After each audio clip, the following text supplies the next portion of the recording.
Bienvenue sur Diamond in the Sand. Je m'appelle Diamond et je serai votre guide à travers cette série de vidéos sur le Bitcoin et les crypto-monnaies. Nous allons aborder de nombreux sujets tels que l'exploitation minière du Bitcoin, les portefeuilles Bitcoin et comment échanger des Bitcoins et bien plus encore. Si vous n'êtes pas encore abonné à ma chaîne, n'hésitez pas à le faire, c'est absolument gratuit et je mets des vidéos chaque semaine.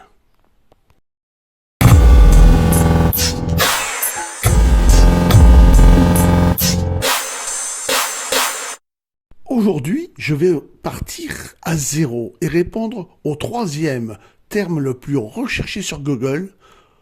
Qu'est-ce que le Bitcoin ? Si vous craignez que je devienne trop technique en utilisant beaucoup de mots compliqués, ne vous inquiétez pas. Je vais vous parler du Bitcoin dans un français très simple. Donc, même si vous n'avez aucune formation technique, vous serez en mesure de tout comprendre à la fin de cette vidéo et vous en saurez plus sur le Bitcoin et son fonctionnement que 99% de la population. Gardez en tête qu'on va voir des choses extrêmement relativement abstraites et ne paniquez pas. Si ça ne vous semble pas correct, je ne vais pas rentrer dans les détails techniques de chaque élément et croyez-moi, c'est pour votre bien. Le Bitcoin, c'est une monnaie, ou plutôt ce que l'on appelle une crypto-monnaie. C'est-à-dire, c'est une monnaie où il n'y a pas de pièces ou de billets en Bitcoin. Elle est entièrement virtuelle. Aujourd'hui, on a tout un tas de monnaies en circulation. L'euro, le dollar, le yen, une couronne, bref, il y en a beaucoup. Ces monnaies qu'on utilise tous les jours, elles sont liées à des États, des gouvernements, des banques centrales, chargées de créer ces monnaies et de vérifier leurs transactions. Et bien plus encore. Mais les bitcoins et toutes les autres crypto-monnaies, ce sont des monnaies qui ne sont pas gérées par des États ou des banques. Elles sont indépendantes de tout ça. Mais pour autant, ce n'est pas parce qu'elles ne sont pas gérées par des États ou des banques qu'elles ne sont pas régulées. Ce qui permet la régulation du bitcoin et des autres crypto-monnaies, c'est ce que l'on appelle la blockchain. La blockchain, c'est une technologie extrêmement prometteuse et quasiment tous les experts sont d'accord pour dire qu'elle va profondément bouleverser notre économie, bien plus encore que l'intelligence artificielle. Alors, pourquoi l'appelle-t-on la blockchain ? Et est-elle aussi révolutionnaire ? Et que fait-elle pour le Bitcoin ? Aujourd'hui, quand vous achetez un produit, on l'a dit, il y a un intermédiaire, votre banque par exemple, qui va vérifier la transaction, si vous avez de l'argent, etc. La blockchain, c'est un registre qui note toutes les transactions effectuées. Et ce registre est disponible publiquement. Alors pourquoi l'appelle-t-on blockchain ? Eh bien, parce que il faut se le représenter schématiquement. Il est composé de blocs et de chaînes. Les blocs ont inscrit au fil du temps les nouveaux échanges et les nouvelles données sur le Bitcoin. Et les chaînes servent tout simplement à relier ces blocs. Le système est fait de telle façon qu'il est impossible d'effectuer une fausse transaction. Cette transaction ou changement est vérifié par la blockchain avec une méthode que l'on verra juste après. Il ne peut donc pas y avoir de fausses opérations. Par exemple, vous ne pouvez pas payer quelqu'un en Bitcoin si vous n'avez pas de Bitcoin. Parce que tout l'historique depuis le début du Bitcoin est écrit et la blockchain certifie donc le fait que vous n'avez ou non du Bitcoin. Tout le monde peut donc voir les transactions du Bitcoin réalisées, même les plus petites, à ce registre de la blockchain. Cela dit, personne ne sait qui détient le portefeuille. C'est pour cette raison que les gens ont tendance à dire qu'on parle d'un réseau transparent et anonyme.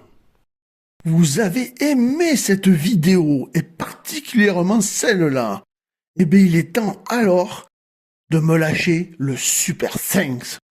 Alors, c'est quoi le super thanks ? C'est comme un gros applaudissement. Pour me le donner, il faudra tout d'abord cherchez ce symbole qui est le symbole du cœur avec un petit dollar au milieu. Alors c'est très simple pour le trouver. Soit il est dans la barre en dessous de la vidéo, comme je vous le montre à mon point jaune, il est là, il y a écrit merci à côté, ou gracias, ou thanks, selon votre langue. Et si il n'est pas dans cette barre, que vous avez une barre comme la mienne, alors là, il faudra appuyer tout d'abord sur les 3 petits points, comme ceci. Toujours le point jaune. Ça va vous ouvrir une petite fenêtre. Et dans cette petite fenêtre, il y aura télécharger, merci, enregistrer, signaler. Il faudra cliquer toujours sur le petit logo du cœur avec le dollar et merci, ou thanks, ou gracias. Et là, vous allez avoir une autre fenêtre qui va s'ouvrir et qui va vous demander combien vous voulez m'offrir. Sachez que je ne toucherai que 70% des sommes. Mais vous pouvez m'offrir de 2 € à 500 €. Après, il vous demandera de terminer votre actualisation. Alors, en faisant ça, vous aurez une animation dans la vidéo que vous pourrez voir et choisir vous-même. Et surtout, vous aurez ce petit logo avec la somme d'argent que vous m'avez offert. Tout le monde verra alors votre générosité. Et vous pourrez me rajouter un commentaire. C'est trop génial. Transparent, parce que toutes les transactions sont visibles, anonymes.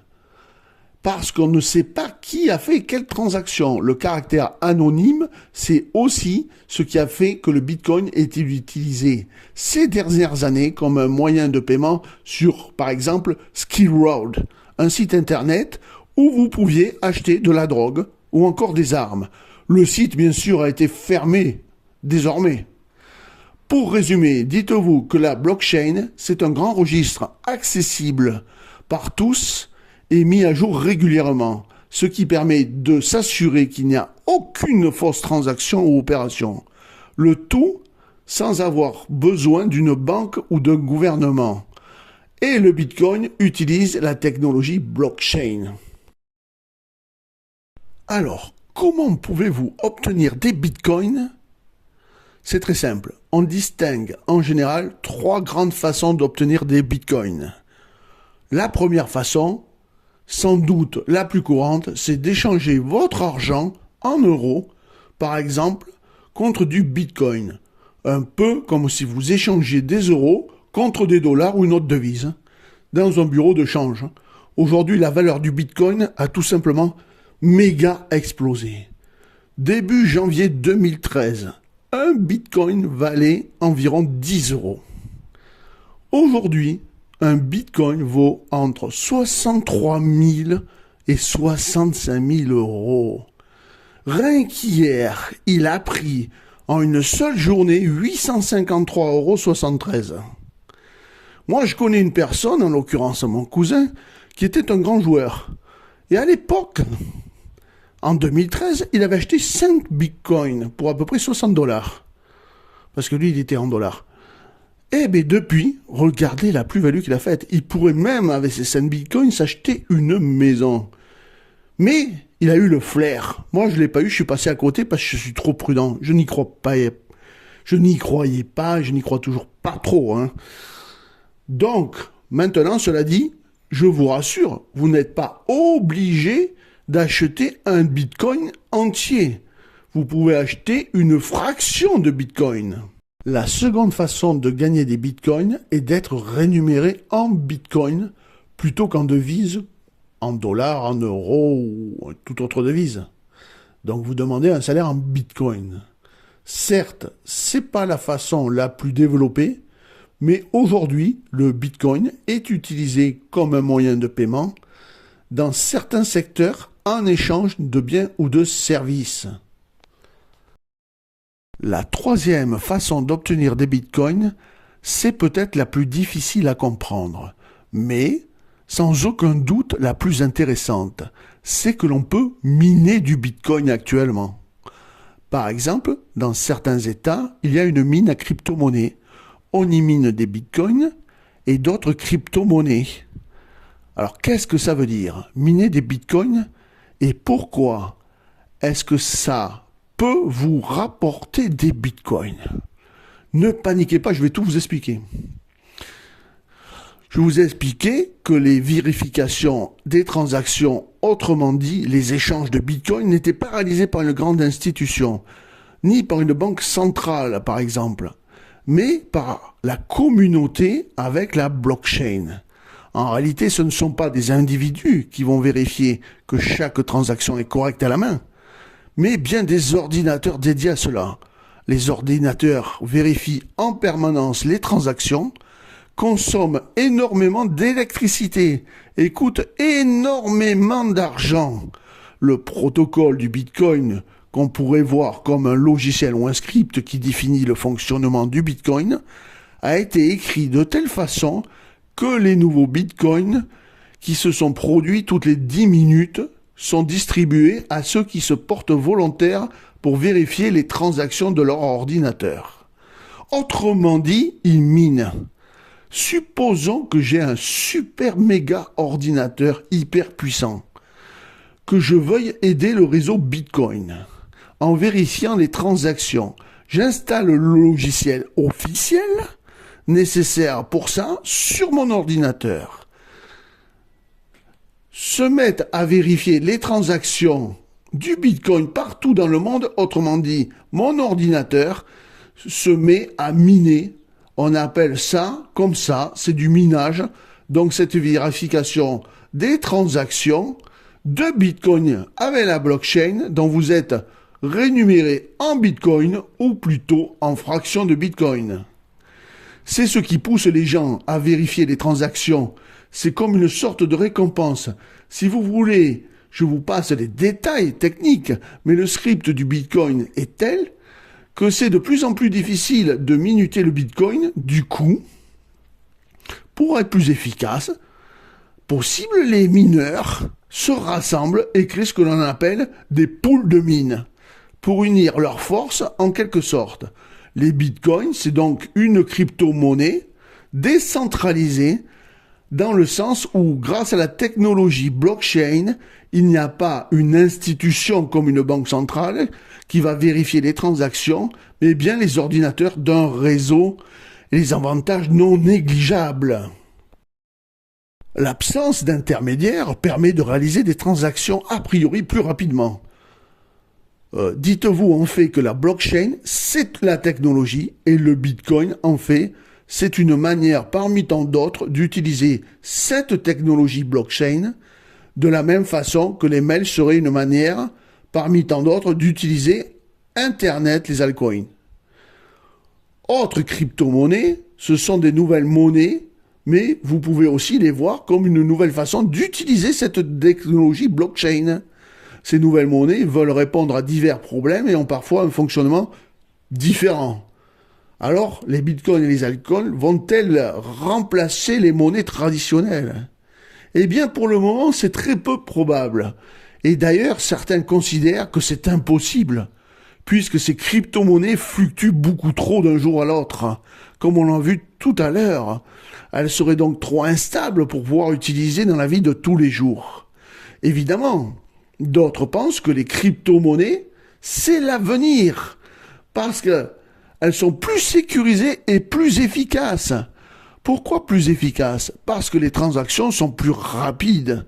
Comme on vient de le voir, en tout cas, le fait que les cours de la crypto-monnaie fluctuent autant font qu'aujourd'hui, même si on essaye de plus en plus de développer des utilisations très concrètes sur les crypto-monnaies, elles sont encore beaucoup d'outils de spéculation pour s'enrichir très vite. En tout cas, au-delà des bitcoins, il y a donc la blockchain et quasiment tous les experts sont d'accord sur cette technologie.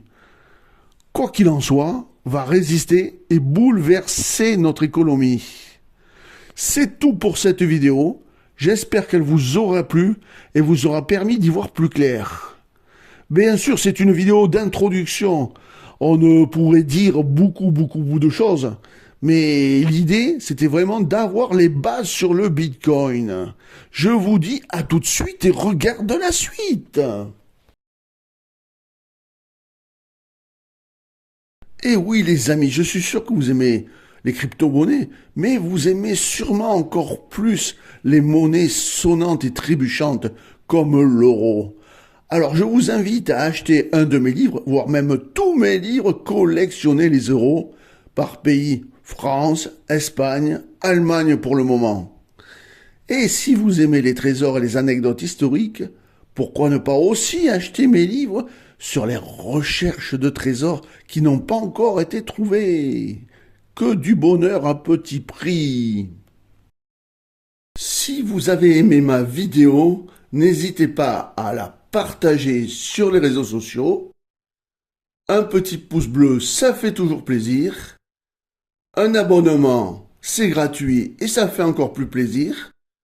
Et pour les plus généreux d'entre vous, rejoignez-moi. Je vous dis à très très vite pour une nouvelle vidéo.